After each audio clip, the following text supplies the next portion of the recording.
Hello, this is Stephen Brooks again. Welcome back if you watched my first video about applying Buddhist principles to hypnotherapy. This is my second installment of this theme. We're going to look at the principles that come from Buddhism that would be therapeutic if utilized as a therapy in conjunction with hypnosis, ideally Ericksonian hypnosis, because that is a much better platform, I think, for utilizing these therapy techniques from 2,600 years ago. Okay, so the second principle I want to look at is that of dependent origination. You might know this better as cause and effect, or karma. Okay, everything you do produces a result, and you are subject to the consequences of that result. So, how do we apply this in terms of therapy? Well, let's look at dependent origination from the Buddhist point of view. What it means is nothing exists on its own. Everything is contingent upon something else.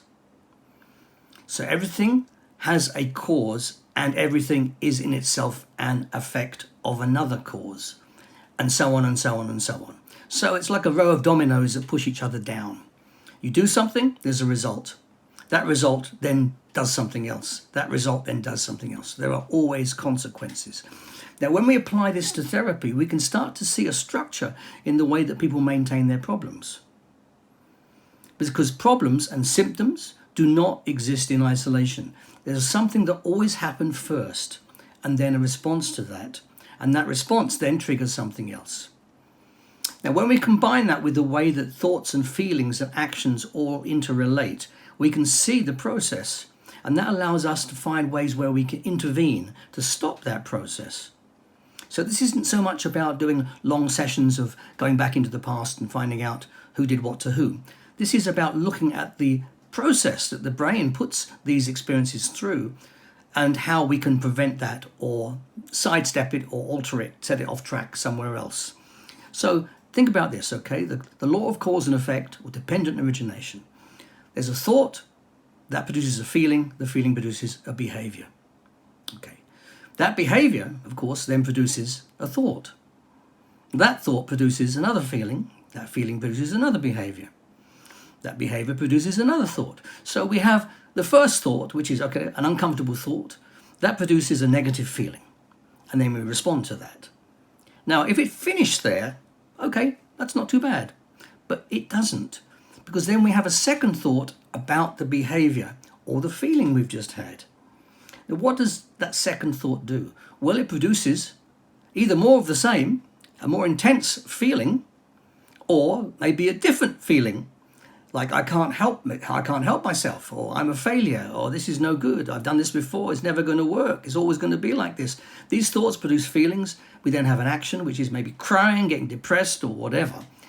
And then we have a thought about that.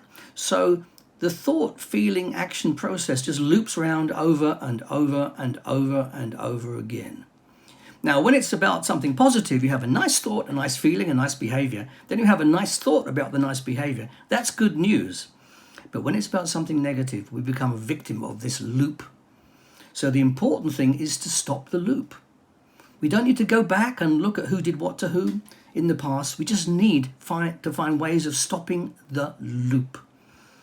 So the Buddhist principle of dependent origination is very important because it indicates and shares with us the actual strategy that the brain goes through in order to make us feel bad.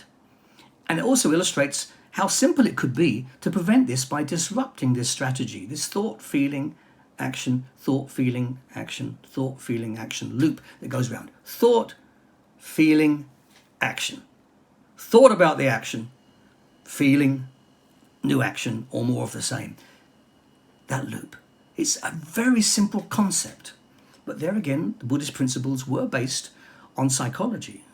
Buddhism has this incredible amount of study material called, what's it called? Anyways, study material all about Buddhist psychology. It's the Abhidhamma, there you go. It's too much to read, it's volumes and volumes and volumes. But if you want to learn more about that, go and find a book on the Abhidhamma. Abhidhamma, I think that's spelt. And that'll give you a concise version of the Abhidhamma. So, well, I hope this is of interest to you and that you can make use of it. Wait for my next video next week, more about the utilization of Buddhist principles in hypnotherapy. Okay, Stephen Brooks, signing out. See you next time. Take care. Thank you. Bye-bye.